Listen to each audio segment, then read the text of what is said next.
Bismillahirrahmanirrahim. Assalamualaikum warahmatullahi wabarakatuh. Sabda Rasulullah sallallahu alaihi wasallam, sesungguhnya aku akan berada di depan kalian ketika mendatangi telaga pada hari kiamat nanti. Barang siapa yang mendatanginya, maka dia akan meminum airnya. Dan barang siapa yang minum airnya, maka dia tidak akan merasakan haus lagi selamanya. Saat berkumpul di padang mahsyar pada hari kiamat, manusia benar-benar akan merasakan panas yang luar biasa.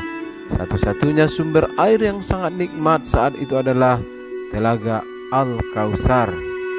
Terdapat dalam hadis Sahih Muslim dari Anas radhiyallahu anhu berkata, suatu saat Rasulullah sallallahu alaihi wasallam di sisi kami, dan saat itu beliau dalam keadaan tidur tidak nyenyak.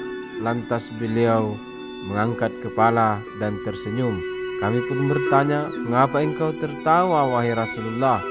Baru saja turun kepadaku suatu surat, jawab beliau.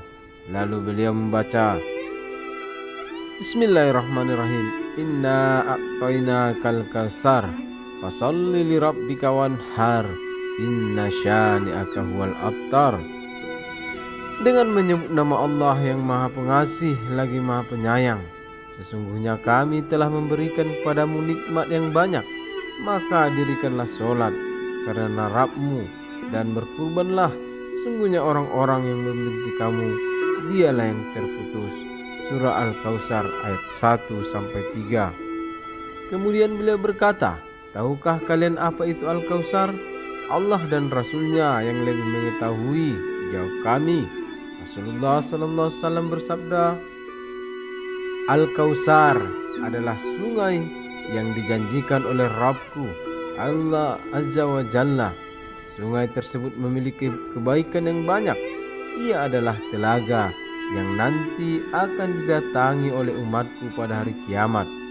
Bejana gelas di telaga tersebut sejumlah bintang di langit. Namun ada sebagian hamba Allah yang tidak bisa minum dari telaga tersebut. Allah berfirman, tidakkah engkau tahu bahwa mereka telah amalan baru sesudahmu? Hadis riwayat Muslim. Al-Kautsar juga adalah nama haud atau telaga yang begitu besar di surga. Haud itu tempat berkumpulnya air. Telaga itu ada di padang mahsyar yang akan didatangi oleh umat Muhammad sallallahu alaihi wasallam. Telaga ini memiliki air yang datangnya dari sungai Al-Kautsar yang berada di surga. Oleh karena itu telaga tersebut disebut sebagai telaga Al-Kautsar. Dalam hadis Abu Dzar disebutkan dari Abu Dzar radhiyallahu anhu berkata, wahai Rasulullah, bagaimana dengan bejana yang ada di Al-Haud, yaitu telaga Al-Kautsar? Nabi sallallahu alaihi wasallam menjawab, demi jiwa Muhammad yang berada di tangannya, wadah untuk minum yang ada di telaga Kautsar banyaknya seperti jumlah bintang dan benda yang ada di langit pada malam gelap gulita. Itulah gelas-gelas di surga. Barang siapa yang minum air telaga tersebut, maka ia tidak akan merasa haus selamanya. Di telaga tersebut ada 2 saliran air yang tersambung ke surga.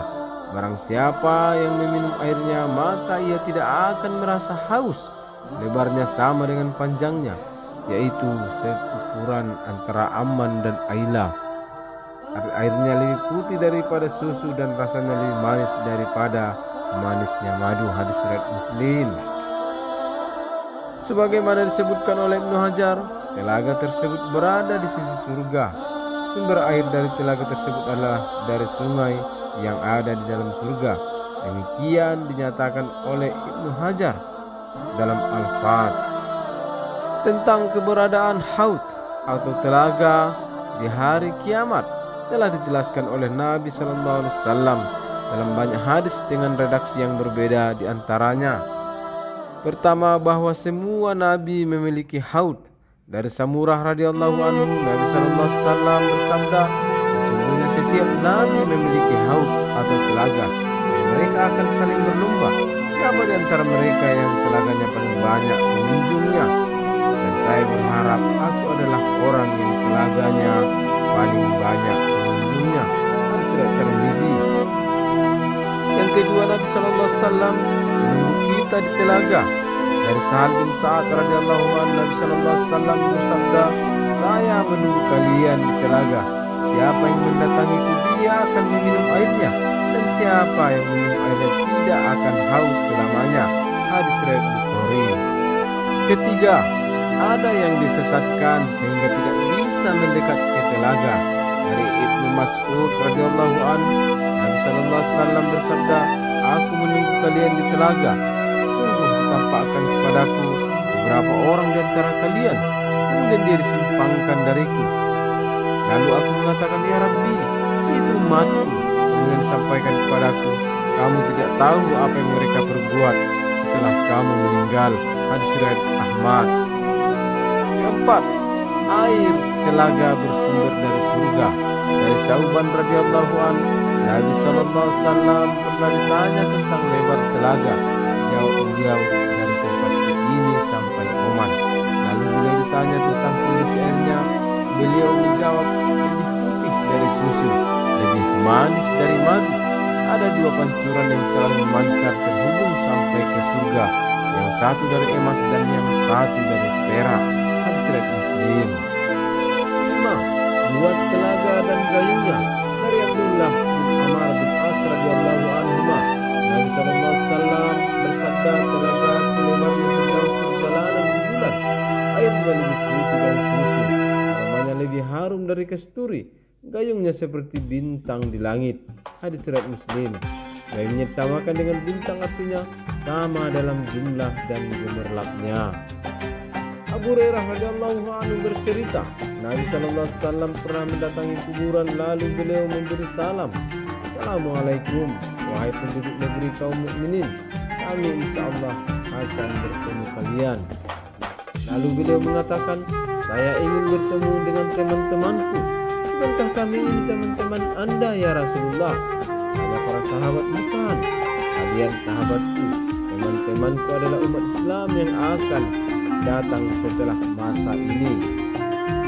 Aku menunggu mereka di telagaku. Jawab Nabi Sallallahu Alaihi Wasallam, ya Rasulullah, bagaimana Anda bisa mengenali umatmu yang belum pernah ketemu dengan Anda? Hanya sahabat.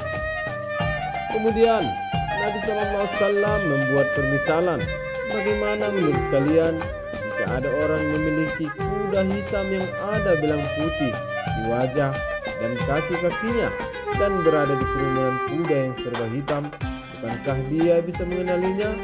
Tentu dia bisa mengenali kudanya. Jawab sahabat, umatku akan dibangkitkan di hari kiamat dalam keadaan belang di wajah dan tangannya karena bekas wudhu. Saya menunggu mereka di telaga. Jawab Nabi Sallallahu Alaihi Wasallam. Lalu beliau mengingatkan, ketahuilah, sungguh ada beberapa orang yang disesatkan, tidak bisa mendekat di telagaku, seperti onta hilang yang tersesat. Aku panggil-panggil mereka, kemarilah. Lalu sampaikan kepadaku, mereka telah mengubah agama setelah kamu meninggal. Aku pun Nabi Sallallahu Alaihi Wasallam mengatakan, celaka. Hadis riwayat Ahmad. Dalam riwayat Bukhari dari Abu Sa'id Al-Khudri radhiyallahu an, Nabi Sallallahu Alaihi Wasallam bersabda, mereka umatku. Lalu disampaikan kepadaku, kamu tidak tahu bahwa mereka telah mengubah agamanya setelah kamu meninggal. Aku pun berkomentar, celaka bagi orang yang mengganti agamanya setelahku. Rasulullah Sallallahu Alaihi Wasallam pernah bersabda, Al-Kautsar adalah sungai yang dijanjikan oleh Rabbku Allah Azza wa Jalla. Sungai tersebut memiliki kebaikan yang banyak. Ia adalah telaga yang nanti akan didatangi oleh umatku pada hari kiamat nanti. Bejana gelas di telaga tersebut sejumlah bintang di langit. Namun ada sebagian hamba yang tidak bisa minum dari telaga tersebut. Allah berfirman, tidakkah engkau tahu bahwa mereka mengadakan amalan baru sesudahmu? Hadis riwayat Muslim. Sebagaimana disebutkan oleh Ibnu Hajar, telaga tersebut berada di sisi surga. Sumber air dari telaga tersebut dari sungai yang ada di dalam surga. Imam Al-Hafiz Abu Amr bin Abdul Bar mengatakan, setiap orang yang membuat perkara baru dalam agama, mereka yang dijauhkan dari kalangan Nabi Sallallahu Alaihi Wasallam seperti Khawarij. Rafidah atau Syiah, dan pelaku bid'ah lainnya. Begitu pula orang yang berbuat zalim dan terlaknat lantaran melakukan dosa besar. Semua yang disebutkan tadi dikhawatirkan terancam akan dijauhkan dari telaga Nabi sallallahu alaihi wasallam. Wallahu a'lam. Syarah As-Sari Muslim. Dalam sebuah hadis sahih, Rasulullah sallallahu alaihi wasallam menjelaskan bahwa ada orang-orang yang dihalangi dan diusir dari telaga yang penuh kemuliaan ini karena mereka sewaktu di dunia berpaling dari petunjuk dan sunnah Rasulullah sallallahu alaihi wasallam kepada pemahaman dan perbuatan bid'ah, sehingga di akhirat mereka dihalangi dari kemuliaan meminum air telaga Rasulullah sallallahu alaihi wasallam sebagai balasan yang sesuai dengan perbuatan mereka. Imam Ibnu Abdul Bar berkata, semua orang yang melakukan perbuatan bid'ah yang tidak diridai Allah dalam agama ini akan diusir dari telaga Rasulullah sallallahu alaihi wasallam pada hari kiamat nanti. Dan yang paling parah di antara mereka adalah orang-orang ahlu bid'ah yang menyelisihi pemahaman jemaah kaum muslimin, seperti orang-orang Khawarij, Syiah, Rafidah, dan para pengikut hawa nafsu. Demikian pula orang-orang yang berbuat zalim yang melampaui batas dalam kezaliman dan menentang kebenaran, serta orang-orang yang melakukan dosa-dosa besar secara terang-terangan. Semua mereka dikhawatirkan termasuk orang-orang yang disebutkan dalam hadis ini yang diusir dari telaga Rasulullah sallallahu alaihi wasallam. Terlebih lagi, orang-orang yang mengingkari kebenaran telaga Rasulullah sallallahu alaihi wasallam seperti kelompok Mu'tazilah, mereka termasuk orang yang paling terancam diusir dari telaga ini.